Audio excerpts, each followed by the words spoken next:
Hi friends, welcome to ಅಂಗೈಯಲ್ಲಿ ಆರೋಗ್ಯ Kannada YouTube channel. ಇವತ್ತು ನಾನು ರುಚಿಯಾದ ಗೆಣಸಿನ ಹೋಳಿಗೆ ಮಾಡೋದು ತೋರಿಸ್ತಾ ಇದ್ದೀನಿ. ಫಸ್ಟು ಗೆಣಸನ್ನೆಲ್ಲ ತೊಳೆದ್ಬಿಟ್ಟು ಅದರ ಮೇಲೆ ಇರೋಂಥ ಸಿಪ್ಪೆನ ಹೆರೆದ್ಬಿಟ್ಟು ಅದು ಮುಳುಗುವಷ್ಟು ನೀರಲ್ಲಿ ಕುಕ್ಕರಲ್ಲಿ ಒಂದು ಅರ್ಧ ಸ್ಪೂನಷ್ಟು ಉಪ್ಪು ಸೇರಿಸಿ 2 ವಿಷಲಷ್ಟು ಬೇಯಿಸ್ಕೋಬೇಕು.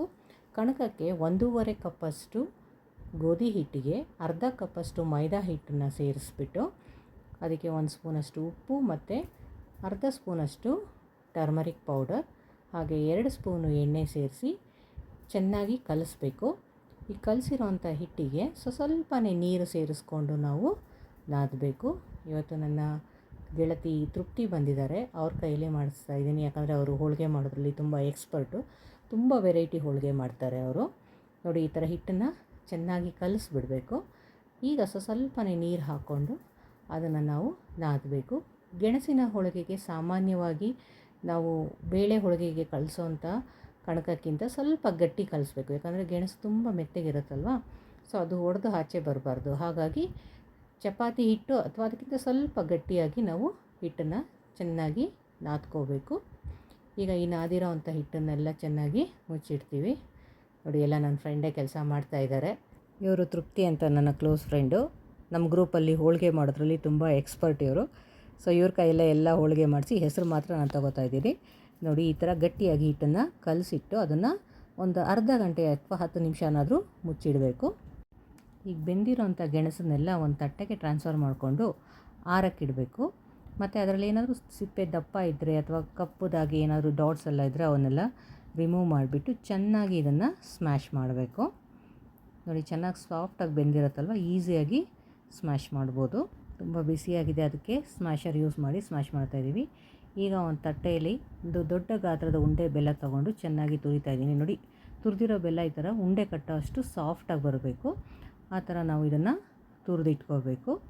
ಈ ಥರ ಬೆಲ್ಲ ತುರಿದಿಟ್ಟಿರೋದನ್ನು ಗೆಣಸಿಗೆ ಅಳತೆ ನೋಡಿಕೊಂಡು ಹಾಕ್ಕೋಬೇಕು ನಾವು. ನೋಡಿ, ಈಗ ಆ ಗೆಣಸೆಲ್ಲ ಸ್ಮ್ಯಾಶ್ ಮಾಡೋದನ್ನೆಲ್ಲ ಒಂದು ದಪ್ಪ ತಳದ ಪಾತ್ರೆ ಅಥವಾ ಬಾಣಲೆಗೆ ಟ್ರಾನ್ಸ್ಫರ್ ಮಾಡಿಕೊಂಡು ಇದಕ್ಕೆ 1 ಕಪ್ಪಷ್ಟು ಬೆಲ್ಲನ ಫಸ್ಟು ಹಾಕ್ಕೊಂಡು ಅದನ್ನು ಚೆನ್ನಾಗಿ ಮಿಕ್ಸ್ ಮಾಡಿಬಿಟ್ಟು ಟೇಸ್ಟ್ ನೋಡಿ. ಒಂದೊಂದ್ಸಲಿ ಗೆಣಸು ತುಂಬ ಸ್ವೀಟಾಗಿರುತ್ತೆ, ಆವಾಗ ನಮಗೆ ಬೆಲ್ಲದ ಕ್ವಾಂಟಿಟಿ ಕಡಿಮೆ ಬೇಕಾಗುತ್ತೆ. ನಾನಿಲ್ಲಿ 1/4 ಬೌಲಷ್ಟು ಬೆಲ್ಲದ ಪುಡಿನ ಹಾಕಿ ಗೆಣಸನ್ನು ಚೆನ್ನಾಗಿ ಅದರ ಜೊತೆ ಬ್ಲೆಂಡ್ ಮಾಡಿ.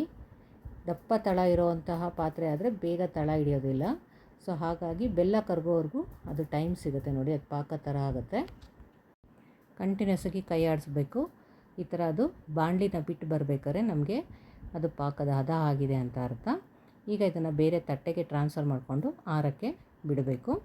ನೋಡಿ, ಕಲಸಿಟ್ಟಿರೋಂಥ ಕಣಕನ ಈ ಥರ ಸ್ವಲ್ಪ ಅಗಲಕ್ಕೆ ಲಟ್ಟಿಸ್ಕೊಂಡು ಅದರೊಳಗೆ ಈ ಫಿಲ್ಲಿಂಗ್ ಅಥವಾ ಹೂರಣನ ಈ ಥರ ತುಂಬಿಟ್ಟು ಸ್ವಲ್ಪ ಗೋಧಿ ಹಿಟ್ಟು ಅಥವಾ ಅಕ್ಕಿ ಹಿಟ್ಟನ್ನು ಹಾಕ್ಕೊಂಡು ನಾವು ಲಟ್ಟಿಸ್ಕೋಬೇಕು. ತುಂಬ ಹಗುರವಾಗಿ ಲಟ್ಟಿಸ್ಬೇಕು, ಜಾಸ್ತಿ ಭಾರ ಬಿಡಬಾರ್ದು.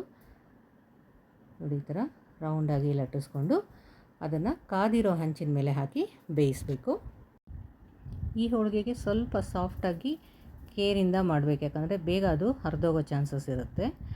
ನೋಡಿ, ಈ ಥರ ಪ್ರತಿಯೊಂದು ಎಲೆನ ಲಟ್ಟಿಸ್ಕೊಂಡು ಅದರೊಳಗೆ ಫಿಲ್ಲಿಂಗ್ನ ಈ ಥರ ಹಾಕಿ ನೀಟಾಗಿ ಕವರ್ ಮಾಡಿಬಿಟ್ಟು ಹಿಟ್ಟನ್ನು ಸ್ವಲ್ಪ ಹಾಕ್ಕೊಂಡು ಮೇಲೆ ಕೆಳಗೆ ಹಿಟ್ಟನ್ನು ಅಪ್ಲೈ ಮಾಡಬೇಕು. ಆಮೇಲೆ ನೀಟಾಗಿ ಅದನ್ನು ಲಟ್ಟಿಸಿ ಅದನ್ನು ತವಾ ಮೇಲೆ ಹಾಕಿ ಬೇಯಿಸಬೇಕು.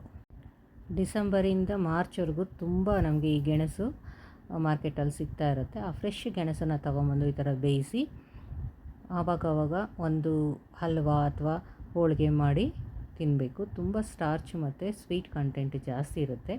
ಹೆಚ್ಚು ಫೈಬ್ರಸ್ಸು ಮತ್ತು ಕಾರ್ಬೋಹೈಡ್ರೇಟ್ಸ್ ಇರುವಂತಹ ತರಕಾರಿ ಇದು. ನೋಡಿ, ಈ ಥರ ಕಾದಿರೋ ಹಂಚಿನ ಮೇಲೆ ಹಾಕಿ ಮೇಲೆ ತುಪ್ಪ ಸವರಿಬಿಟ್ಟು ಇದನ್ನು ಬೇಯಿಸಬೇಕು. ತುಂಬ ಬೇಗ ಬೇಯುತ್ತೆ ಮತ್ತು ತುಂಬ ಟೇಸ್ಟಿಯಾಗೂ ಇರುತ್ತೆ. ಇದನ್ನು ಹಾಲಿನ ಜೊತೆ ಮತ್ತು ತುಪ್ಪದ ಜೊತೆ ತಿನ್ಬೋದು. ಯಾವಾಗಲೂ ಬೇಳೆ ಮತ್ತು ಕಾಯಿ ಹೋಳಿಗೆ ಮಾಡೋ ಬದಲು ಈ ಥರ ಒಂದು ಡಿಫ್ರೆಂಟ್ ಆಗಿರೋವಂಥ ಹೋಳಿಗೆನ ಟ್ರೈ ಮಾಡಿ. ರೆಸಿಪಿ ಇಷ್ಟ ಆದರೆ ಚಾನಲ್ನ ಸಬ್ಸ್ಕ್ರೈಬ್ ಮಾಡಿ, ಹಾಗೆ ಒಂದು ಲೈಕನ್ನು ಕೊಡಿ. ನೋಡಿ, ಬಿಸಿ ಬಿಸಿಯಾದ ಗೆಣಸಿನ ಹೋಳಿಗೆ ತುಪ್ಪದ ಜೊತೆ ಸವಿಯಲು ಸಿದ್ಧವಾಗಿದೆ. ಹೆಲ್ತಿಯಾದ ಟೇಸ್ಟಿಯಾದ ಈ ರೆಸಿಪಿ ಒಮ್ಮೆ ಟ್ರೈ ಮಾಡಿ.